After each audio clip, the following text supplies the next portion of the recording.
이번 3월은 우리가 십자가의 길을 예수님과 함께 걸어가는 사순절 기간입니다. 그래서 특별히 이번 한 달 동안은 금년 우리 교회의 표 무엇이죠? 풍성한 사랑으로 예배하는 교회, 그리고 그것을 함께하는 말씀이 성경 구절 시편 5편 7절 말씀인데, 그 중에서 사랑을 힘입어라는 구절에 우리가 초점을 맞췄으면 좋겠습니다. 사랑을 힘입어. 그래서 그리스도의 사랑의 의미가 무엇인가, 십자가를 통해서 우리의 마음속에 깊이 새기는 그런 시간들이 되었으면 좋겠습니다. 우리가 그리스도의 사랑을 힘입기 위해서는 예수 그리스도의 복음, 사랑의 복음을 우리가 어떻게 마음으로 받아들이는가, 그것이 참 중요합니다. 그 방법을 우리는 한마디로 말해서 믿음이라고 합니다. 믿음. 과연 믿음이 무엇일까? 오늘은 우리가 과연 그 믿음이 무엇인가, 그리고 내 자신과 우리 교회 공동체가 과연 올바른 믿음을 가지고 하나님께 나아가고 있는가 한번 깊이 생각해 보셨으면 좋겠습니다. 오늘 우리가 읽은 본문 11절에서 사도 바울은 누구든지 그를 믿는 자는 부끄러움을 당하지 아니하리라 이렇게 말씀하고 있습니다. 이 말씀은 이사야 28장에 있는 말씀을 약간 바꿔서 인용하고 있는 건데요, 원래 이사야의 말씀은 이렇게 되어 있습니다. 그러므로 주 여호와께서 이같이 이르시되, 보라, 내가 한 돌을 시온에 두어 기초를 삼았노니 곧 시험한 돌이요 귀하고 견고한 기초돌이라. 그것을 믿는 이는 다급하게 되지 아니하리로다. 이 말씀은 참 중요한 말씀입니다.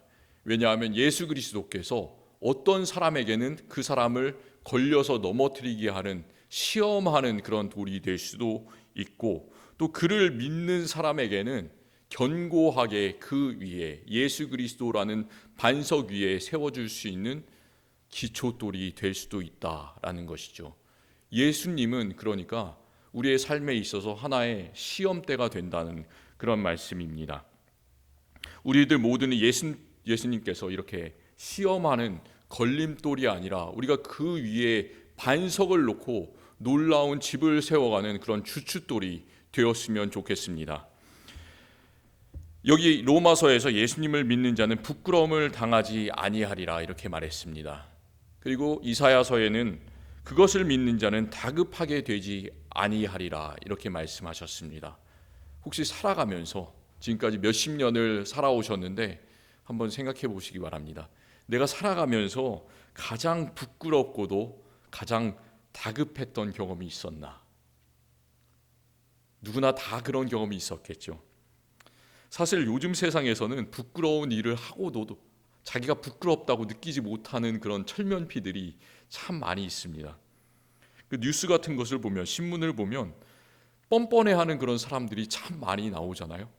그런데 그 사람 자신은 자기가 뭔가를 잘못했다는 것을 알지 못하는데 그 내용을 오히려 읽는 사람이 부끄러워해야 되는 그런 일이 생깁니다. 그러면서 이런 유행어가 생겼습니다. 왜 부끄러움은 나의 몫인가? 오히려 그것을 보는 사람이 더 부끄러워지는 겁니다. 그래서 사실 우리의 삶은 생각해 보면 여러 가지로 부끄러움의 연속입니다. 어렸을 때부터 참 부끄러운 일이 많았었잖아요. 경험이 다들 있으시겠지만 저는 참 많았습니다. 이불에 지도를 그렸을 때 참 부끄러웠습니다. 어떻게 할 수도 없고, 학교에 처음으로 들어가는 그날, 초등학교 입학식을 할 때 선생님이 나를 이렇게 불러 세울 때 부끄러웠습니다. 그리고 처음으로 이성에게 사랑 고백을 했을 때 기억나시나요? 참 부끄러웠습니다. 그렇죠? 그리고 남들이 손가락질하는 그런 잘못을 저질렀을 때 부끄럽습니다. 그리고 가난해져서 남에게 손을 벌려야 할 때, 어떻게 할 수가 없을 때, 그럴 때 정말로 우리는 부끄러움을 많이 느낍니다. 혹시 살아가면서 우리가 부끄러움을 정말로 많이 느끼는 그런 경우가 있어요. 그런데 부끄러움을 해결하는 방법들이 인터넷을 찾아보니까 여러 가지가 나옵니다. 내가 부끄러운 일이 있다면 이런 방법들을 한번 적용해 봤으면 좋겠습니다. 이런 방법들이 나오더라고요. 그냥 웃어 넘긴다. 웃어 넘기세요. 부끄러움을 경험한다면 그냥 여러 사람들한테 웃고 마시면 됩니다. 그리고 부끄러웠다는 것을 내가 이럴 때 부끄러웠습니다, 이렇게 솔직하게 인정하는 방법도 있다고 합니다. 그리고 그런 상황들을 다른 사람에게 솔직하게 설명할 수 있는 그런 방법도 있다고 합니다. 이게 부끄러운 상황들을 대응할 수 있는 이런 방법이에요. 또 내가 정말로 부끄러운 일이 있을 때 다른 사람들한테 도움을 요청할 수도 있고요. 그럴 수도 있습니다. 다른 방법으로는 다시 한번 생각해 보는 것이죠. 깊게 숨을 들이마시고 내쉬고 이렇게 하면서 시간을 갖는 방법도 있고요. 그리고 내 자신에게 이렇게 얘기하는 거죠. 이것은 절대로 부끄러운 일이 아니다. 시간이 지나면 해결해 줄 수 있다. 이렇게 생각을 해볼 수도 있습니다. 그리고 부끄러운 상황 속에서 여러 가지 교훈을 얻으면서 다른 상황이 오지 않도록 이렇게 생각해 볼 수도 있고요. 그리고 정말 내가 쓸데없는 일로 부끄럽다면, 예민하거나 불안하거나 이렇다면 상담을 해볼 수도 있는 여러 가지 방법들이 있습니다. 그런데 우리가 이렇게 살아가면서 경험하는 여러 가지 부끄러운 일들은 정말로 우리가 부끄러워야 하는 일에 비하면 아무것도 아닙니다. 그 부끄러움은 무슨 부끄러움이냐면 믿음의 부끄러움. 오늘 말씀의 제목을 저는 부끄러움 없는 믿음이라고 정해봤습니다. 우리는 정말로 이 믿음에 대해서는 부끄러움이 없어야 합니다. 오늘 말씀에서 누구든지 그를 믿는 자는 부끄러움을 당하지 아니하리라 말씀하셨습니다. 과연 그게 무슨 뜻일까요? 부끄러움을 당하지 아니하리라 말씀하셨는데, 이 말은 단지 사람들 앞에 서면 부끄럽거나 창피하거나 나쁜 일을 해서 다른 사람 앞에서 부끄럽거나 이런 사람들 안에서 일어나는 부끄러운 일들을 훨씬 더 넘어섭니다. 그것이 바로 믿음의 부끄러움이에요. 그런데 성경에서 말씀하는 믿음의 부끄러움이 무엇인지를 우리는 잘 알아야 하는데, 그것은 항상 마지막 때와 관련이 되어 있습니다. 마지막 때, 내가 하나님 앞에 섰을 때, 그때 나는 하나님 나라에 들어가지 못하고 버림받게 된다면 그때 경험하게 되는 믿음의 부끄러움, 그것은 얼마나 대단할 것인가 생각해 보셨으면 좋겠습니다. 세상에서 우리가 경험하는 많은 부끄러움들과는 정말로 비교할 수 없는 부끄러움이 바로 이 믿음의 부끄러움이에요. 요한일서 2장 28절은 믿음의 부끄러움이 항상 그 마지막 때와 관련이 되어 있다는 것을 이렇게 말씀하고 있습니다. 자녀들아, 이제 그의 안에 거하라. 이는 주께서 나타나신 바 되면 그가 강림하실 때에 우리로 담대함을 얻어 그 앞에서 부끄럽지 않게 하려 함이라. 성경에서 말씀하는 부끄러움은 마태복음 25장에서 말씀하고 있는 세 가지 부끄러움과 관련이 되어 있습니다. 마태복음 25장에는 세 가지 이야기가 나오죠.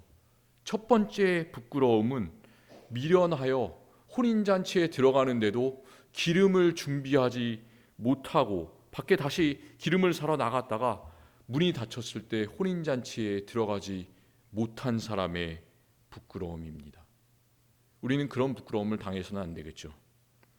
땅에 묻어둔 한 달란트, 그 한 달란트조차 제대로 간수하지 못하고 그냥 그 한 달란트조차 빼앗기고 바깥 어두운 데로 내쫓겨서 슬피 울면서 이를 갈아야만 하는 사람의 부끄러움, 그 부끄러움이 우리의 것이 되어서는 안 되겠습니다.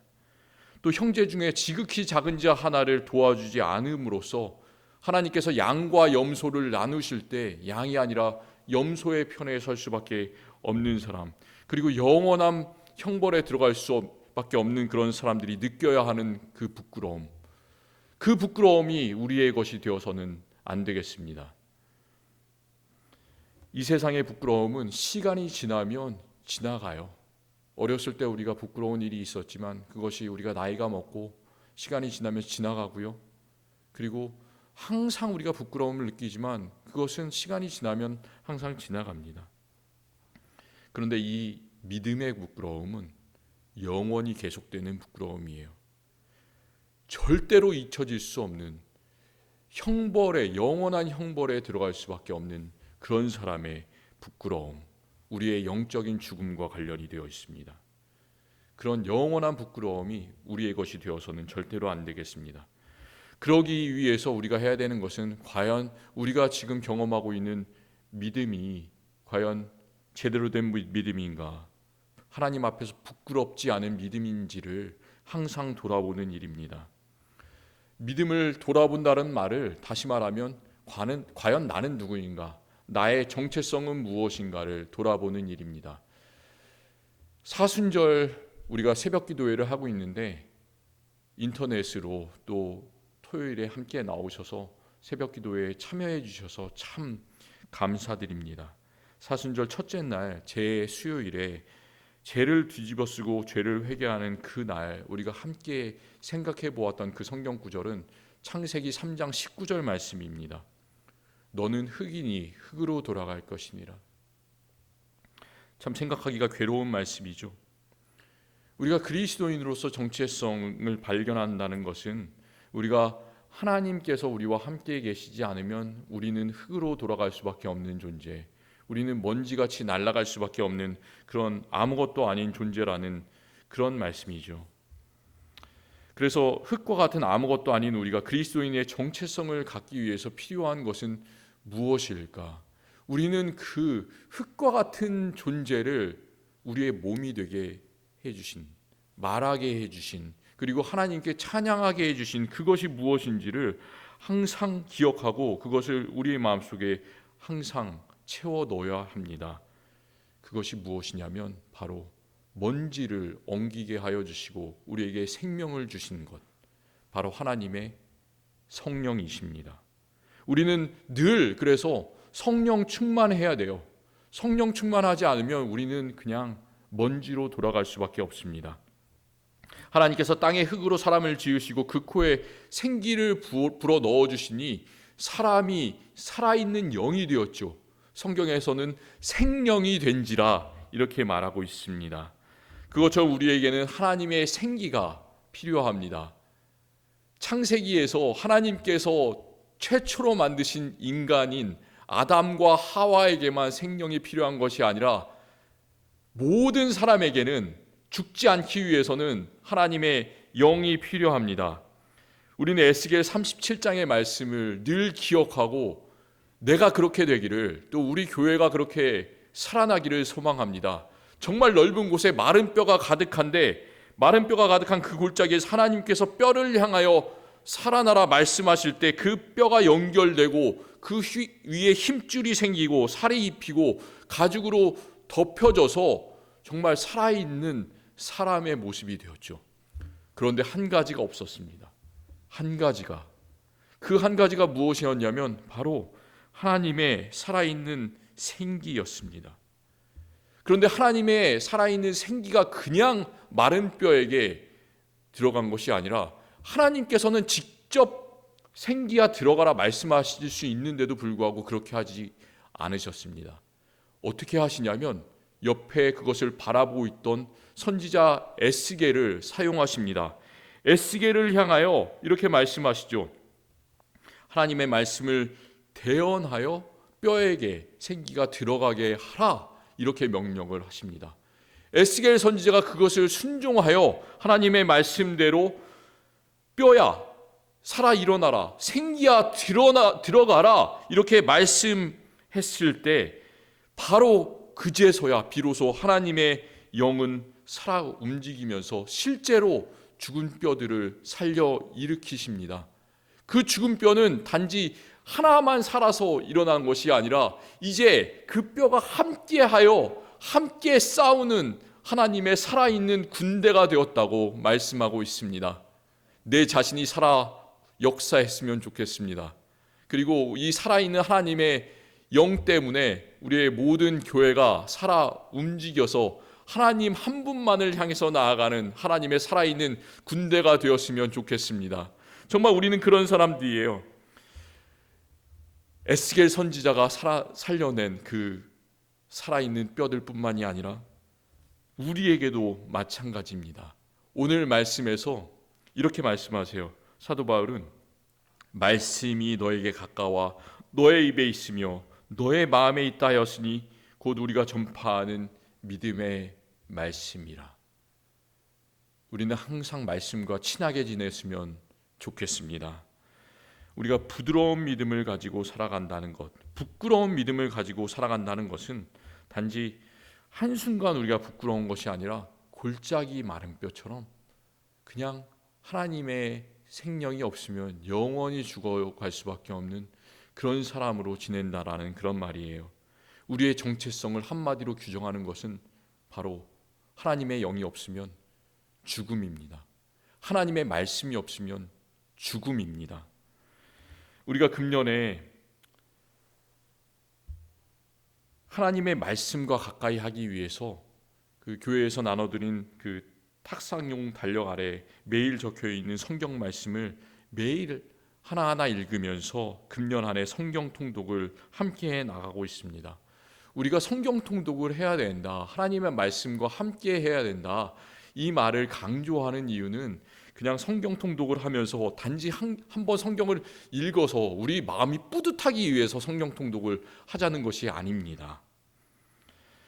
자부심을 갖기 위해서 성경 통독을 하자는 것이 아니고요.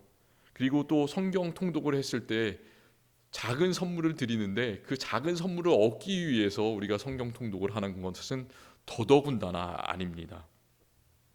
1년에 성경 통독을 한번 하기 위해서는 하루에 적어도 3장에서 4장씩을 꼭꼭 읽어야 합니다. 시간이 없어서 우리가 때때로 그렇게 읽지 못할 때가 많이 있습니다. 그런데 우리가 기억해야 되는 것은 하나님의 말씀이 없으면, 하나님의 성령이 우리에게 없으면 우리는 그냥 죽은 사람이에요. 아무것도 아닌 사람이 되는 것입니다.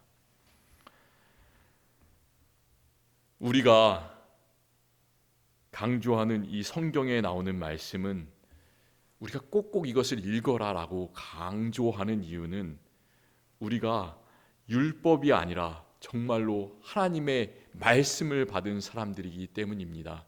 유대인들은 그냥 날과 절기를 지키면서 율법에 있는 것들을 지키면서 구원을 받을 수 있을 줄 생각했는데 우리에게는 그것이 아니라 하나님의 말씀에 의해서 우리가 정체성이 바뀌고 정말로 살아있는 군대가 될 때 우리가 하나님 앞에서 진정한 군대로 설 수 있을 줄을 믿습니다. 그 말씀은 어떤 말씀이냐면 단지 성경에 쓰여 있는 말씀뿐만이 아니에요. 그 말씀은 살아 역사하시는, 태초부터 하나님과 함께 계셨고 우리에게도 지금 함께 해주시고 선포되어 주신 예수 그리스도십니다. 그것이 진정으로 살아있는 말씀이에요. 말씀과 친해지라는 말은 우리의 마음속에 항상 예수님을, 살아있는 말씀이신 예수님을 모시고 살아가라는 그런 말씀입니다. 이 사순절 기간에 생명의 말씀에 더 가까이 나아갔으면 좋겠습니다. 때때로 우리가 몸이 피곤해서, 또 어떤 분은 눈이 아파서 성경을 읽는 것이 어려울 수가 있습니다. 오디오로 된 성경을 들으시기 바랍니다. 여러 가지 방법이 있어요. 성경의 말씀을 어떻게 해서든지 생명의 말씀으로 받아 누리셨으면 좋겠습니다. 우리가 교회에 나와서 예배를 드려야 되겠지만 부득이하게 몸이 아플 때가 많이 있잖아요. 또 코로나 바이러스 시대에는 더 그렇잖아요. 그렇게 해서 교회에 나오기가 힘들다면 우리 교회 유튜브 비디오가 있잖아요. 좋은 설교들이 있지 않습니까? 영상으로 보시기를 바랍니다. 어떻게 해서든지 말씀과 또 예수님과 가까이 하려는 그런 노력들을 하시기를 바랍니다. 그렇게 말씀을 사모할 때 하나님께서는 우리에게 놀라운 변화를 일으켜 주심을 믿습니다. 그 변화가 오늘 우리가 읽은 8절에 기록되어 있습니다. 말씀이 너에게 가까워 너의 입에 있으며 내 마음에 있다 하였으니 곧 우리가 전파하는 믿음의 말씀이라. 말씀이 그냥 허공에 있는 말씀, 그냥 성경에 쓰여지는 말씀뿐만이 아니라 내 입에 있는 말씀, 그리고 내 마음에 있는 말씀, 그런 말씀이 되는 것입니다. 정말 그럴 때 우리는 완전한 말씀의 사람, 진정한 믿음의 사람으로 변화됩니다. 이 말씀은 우리가 부끄러움이 없는 믿음을 어떻게 얻을 수 있는지를 알려주고 있습니다. 정말 제가 간단하고도 참 어려운 물음을 던져보려고 합니다. 우리가 어떻게 하면 구원을 얻을 수 있겠습니까? 구원을 얻는 방법 아세요? 이 구원을 얻는 방법은 우리가 세례를 받을 때 소유리문답이라든지 이렇게 배우는데요. 거기서 보면 가장 중요한 구절이 무엇인지, 구원에 관해서 말씀하는 구절이 무엇인지를 함께 배웁니다. 그 첫 번째 구절은 우리가 잘 익히 알고 있는 요한복음 3장 16절 말씀, 하나님이 세상을 이처럼 사랑하사 독생자를 주셨으니 이는 그를 믿는 자마다 멸망하지 않고 영생을 얻게 하려 하심이니라. 참 쉽고도 간단한 말씀입니다. 이 말씀처럼 우리가 예수님께서 하나님의 아들 독생자 그리스도이심을 믿게 되면 우리는 반드시 구원을 얻습니다. 흔들리지 마시기 바랍니다. 우리는 구원을 얻은 사람들이에요. 그런데 이보다 더 구체적인 구원에 관한 성경 구절은 오늘 우리가 읽은 로마서 10장 9절 말씀입니다. 너가 만일 너의 입으로 예수를 주라 시인하여 또 하나님께서 죽은 자 가운데서 살리신 것을 내 마음에 믿으면 구원을 받으리라. 여기서는 입으로 또 마음으로라는 말이 나옵니다. 이것도 참 쉬워 보입니다. 그냥 우리가 입으로 다른 사람들 앞에서 저는 예수님을 믿습니다. 여러분들 예수님을 믿으시나요? 예수님을 시인하십니까? 다른 사람들 앞에서 당당하게 나는 예수님을 믿습니다. 예수님은 나의 주님이십니다. 고백하실 수 있으신가요? 그렇게 하시면 구원을 받은 사람이라는 말이죠. 입으로 시인하게 된다면. 그런데 우리가 한 가지를 주의해야 될 것이 있습니다. 이렇게 말하고 또 예수님의 부활을 마음으로 믿으면 구원을 받는다고 했습니다. 그런데 이 세상에서 어떻게 우리가 살아가든지 절대로 변하지 않는 것이 구원이라고 생각될 때가 있습니다. 그런데 입으로 시인하고 마음으로 믿는다는 것은 그냥 우리가 한 번 세례 받을 때만 나는 예수님 믿습니다. 이렇게 한 번 말하고 마는 것이 아니에요. 입과 마음이라는 것은 단순하게 여기 달려있는 입 그리고 여기 있는 마음 이것만 말하는 것이 아니라 우리의 겉과 안에 있는 모든 것을 다 입과 마음이라고 표현을 하는 것입니다. 그 구원은 참 간단한 것이 아니에요. 그렇기 때문에 지난 목요일 사순절 두 번째 날에 우리가 마태복음 4장에서 예수님께서 사탄에게 시험을 받으신 일을 함께 생각해 보았습니다. 우리가 참 간과하기 쉬운 게 예수님도 또한 사탄도 하나님의 말씀을 인용해서 이야기를 합니다. 사탄이 하는 이야기도 성경에 쓰여져 있는 그런 말씀을 인용해서 자기 마음대로 해석을 해서 이야기를 합니다. 그런데 진정으로 입과 마음으로 하나님의 능력 있는 말씀을 하시는 분은 오직 예수님 한 분뿐이죠. 사탄이 하는 말도 성경에 기록되어 있는 이야기이지만 그것은 아무것도 아닌 말입니다. 그냥 빈 껍데기에 불과한 말을 하고 있습니다. 우리는 그것을 기억해야 합니다. 입으로 예수를 주로 시인하고 마음으로 그의 부활을 믿는다는 것은 우리의 모든 전 인격이 우리의 안과 우리의 밖이 다 하나님을 향해서 나아가야 된다는 것을 뜻하고 있습니다. 입이 무엇이냐면 마음을 표현하는 도구입니다. 그렇잖아요? 마음속에 악한 생각이 있으면 입으로도 악한 생각을 내게 되어 있습니다. 마음에 선한 것이 있으면 입으로도 선한 말을 내게 됩니다. 입은 그래서 겉으로 보이는 우리의 속사람, 마음의 표현입니다. 입이라는 것은 우리의 말과 행동, 눈으로 보이는 모든 것을 나타내는 말, 그것이 바로 입이라는 단어입니다. 그러면 마음은 무엇이냐면 마음도 우리가 단순하게 머리와 반대말, 이성과 반대말 이 정도가 아니에요. 머리는 생각하는 이성을 말하고 마음은 느끼는 감정을 말한다. 이렇게 단순하게 생각할 수 있는 것이 아닙니다. 성경이 말하고 있는 마음은 이보다 훨씬 더 깊은 것을 우리에게 보여주고 있습니다. 우리의 육체, 우리의 이성, 우리의 영, 우리의 의지, 감정, 그런 것이 모두 다 자리하고 있는 그 자리, 그것이 바로 우리에게 있어서 마음입니다.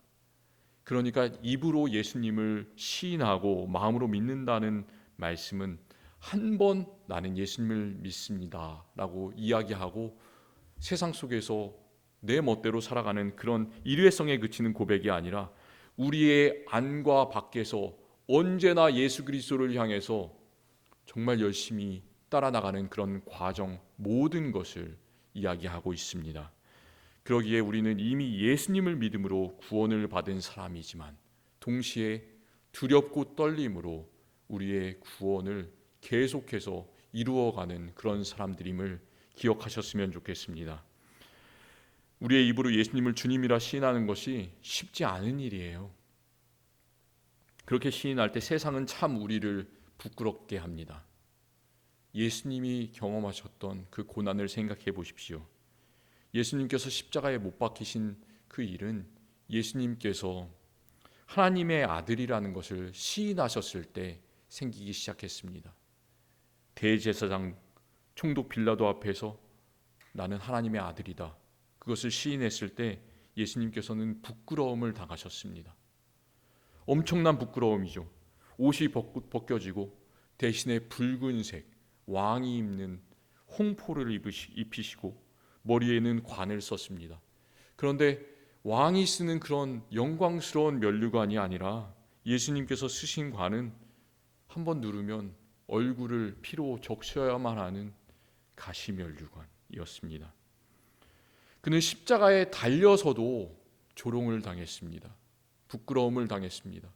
많은 지나가는 사람이 한번 내려와 봐라, 하나님께서 너를 구원하시냐 보자, 엘리야가 너를 구원하나 보자, 이런 말도 안 되는 이야기를 하면서 조롱하면서 지나갔습니다. 예수님께서 십자가를 지시고 가셨던 그 모든 길들은 처음부터 끝까지 부끄러움과 조롱의 연속이었습니다. 이와 마찬가지로 오늘 이 말씀 로마서를 읽는 그 로마 교인들에게 내 입으로 예수를 주로 시인하면 구원을 받으리라, 이 말씀은 상당히 어려운 말씀이에요. 왜냐하면 그 말씀을 진정으로 시인하고 사람들 앞에서 나는 주님을 믿습니다 이렇게 고백하게 될 때 그 사람들은 부끄러움을 당할 수밖에 없는 그런 상황 속에 있었기 때문입니다. 우리는 주님을 주님이라고 고백할 수 있잖아요. 나는 예수님을 믿습니다라고 고백하기가 쉽잖아요. 그런데 그 당시에 있었던 사람들, 그 당시 로마 황제는 누구였냐면 정말 흉폭한 사람, 흉악한 사람, 네로 황제였어요. 네로 황제가 다스리고 있는 이 나라 가운데서, 그리고 먼 곳도 아니고 바로 그 로마, 그 왕이 있는 그 장소에서 나는 주님을 믿습니다라고 이야기하는 것, 어떻게 됐겠습니까? 생명을 걸고 해야 되는 그런 일이었습니다. 내 주님이 그 당시에 그리스 많은 신들 중에 최고였던 제우스도 아니고 그리스 문명을 받아 누린 로마에도 많은 신들이 있는데 그 대단한 신들 중에 하나도 아니고 유다 갈릴리 시골 마을 나사렛에서 왔다는 청년 예수, 그것도 30년을 조금 살다가 로마의 가장 흉악한 형틀, 그 십자가에 죽어간 사람, 그 사람을 믿는다라고 고백하는 것이 얼마나 부끄러운 일이었겠습니까? 할 수 없는 일이죠. 그 말은 무슨 얘기냐면, 이렇게 예수님을 주님으로 고백한다는 말은 내가 있는 이 로마에서 나는 모든 사회적인 지위를 다 거부합니다. 나는 세상과 맞서 싸우겠습니다. 그런 말이었어요. 예수와 같이 죽음을 각오하면서 나도 십자가의 길을 걷겠습니다. 그 말이었습니다.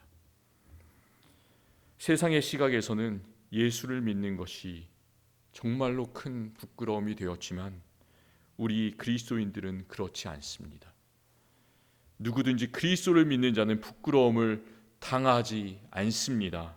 우리는 그것을 지금 우리가 부끄러움을 당하지 않기 때문에 믿는 것이 아니라 정말로 저 하나님 나라, 저 천국에서 우리가 하나님과 영원히 누리게 될 그 기쁨, 그 부끄러움이 없는 우리의 영생을 믿기 때문에 우리는 많은 사람들 앞에서 나는 예수님을 나의 주님으로 믿고 나는 평생 그분을 따르겠습니다 고백할 수가 있습니다. 그렇게 되는 저와 여러분이 되었으면 좋겠습니다. 12절 말씀처럼 예수님은 우리가 이렇게 고백할 때 유대인이나 헬라인이나 주님의 이름을 부르는 모든 사람을 가장 풍부한 것으로, 부요한 것으로 채운다고 말씀하십니다. 우리가 살면서 지금 순간은 가난할 수가 있어요. 지금 순간은 부끄러울 수가 있습니다. 그런데 주님께서는 우리를 가장 풍부하고 부요한 것으로 채운다고 약속해 주십니다. 내가 믿는 예수님이 부끄러운가 한번 생각해 보시기 바랍니다. 내가 이렇게 앵커리지 제1한인장로교회에 출석하고 있는데, 교인인데 그것을 자신 있게 많은 사람들 앞에서 이야기하고 있는가? 그것이 부끄럽지는 않은가? 생각해 보세요. 세상 사람들과 세속적인 방법으로 어울리지 못하고 나는 사람들이 끼는 자리에 끼지 못하고 하나님의 사람으로 살아가는데 때때로 그것이 부끄럽지 않은지 생각해 보시기 바랍니다. 세상은 이렇게 작은 한순간 한순간 우리를 부끄럽게 할 때가 있습니다. 내가 예수님을 믿는 사람이기 때문에. 그런데 그 부끄러움은 오히려 우리를 예수 그리스도를 말씀으로 시인하고 또 그 진정한 변하지 않는 그 약속인 우리의 부활을 믿음으로 우리에게 놀랍게 주심을 믿습니다. 우리는 이 말씀을 기억했으면 좋겠습니다. 믿음의 주요 또 온전케 하시는 이인 예수를 바라보자. 그는 그 앞에 있는 기쁨을 위하여 십자가를 참으사. 저는 이 말씀이 참 좋아요. 부끄러움을 개의치 아니하시더니 하나님의 보좌 우편에 앉으셨느니라. 예수님의 그 모습이 얼마나 부끄러우셨겠습니까? 그러나 예수님께서는 그 부끄러움을 전혀 개의치 않으셨습니다. 그 부끄러움을 참으신 예수님, 하나님께서 3일 만에 일으켜 세워주셔서 놀라운 부활의 영광을 주시고 예수 그리스도께서는 하나님 나라의 보좌 우편에 앉아 계십니다. 그리고 하나님께서는 예수 그리스도를 따르는 우리 모두를 그 예수 그리스도의 옆에 앉게 해주심을 믿습니다. 우리가 정말 지금은 힘들고 피곤하지만, 우리가 가난하지만 하나님께서는 우리에게 구원과 영생의 이런 놀라운 것들을 선물로 주셨습니다. 그리고 하나님께서는 우리를 세상에서 가장 풍성한 자로 또 가장 부유한 자로 만들어 주심을 믿습니다. 기도하겠습니다. 하나님 아버지, 참으로 감사합니다. 때때로 우리가 예수님을 믿는다는 사실을 다른 사람들 앞에서 감추고 부끄러워했음을 고백합니다. 때때로 우리는 세상의 죄인들과 같이 그런 방식으로 살았음을 고백합니다. 주님, 용서하여 주시옵소서. 예수님께서 부끄러움을 참으사, 십자가를 참으사 그런 것들을 개의치 아니하시고 십자가에 달려 죽으셨습니다. 이 사순절 기간에 우리가 예수님과 함께 나가기를 원합니다. 예수님의 십자가를 함께 지기를 원합니다. 세상에 참 많은 부끄러움이 있지만 그 부끄러움이 우리에게는 아무것도 아님을 고백합니다. 왜냐하면 우리는 천국을 바라보는 사람들이기 때문입니다. 왜냐하면 우리는 하나님의 나라를 늘 소망하는 사람들이기 때문입니다. 우리가 믿음의 부끄러움을 당하지 않도록 정말로 주님을 열심히 따라가게 하여 주시옵소서. 우리의 마음속에 예수님께서 들어와 계시지 않는다고 생각이 된다면 성령을 우리 마음속에 초청하게 하여 주시옵소서. 말씀과 늘 함께하게 하여 주시옵소서. 그래서 그 하나님의 놀라운 생명의 말씀이 우리의 마음을 변화시키시고 우리의 연약한 마음을 변화시키셔서 우리가 입으로 예수 그리스도를 주라 시인하여 마음으로 고백하는 믿는 놀라운 역사들 우리 평생에 일으켜 주시옵소서. 예수 그리스도의 이름으로 기도드립니다. 아멘.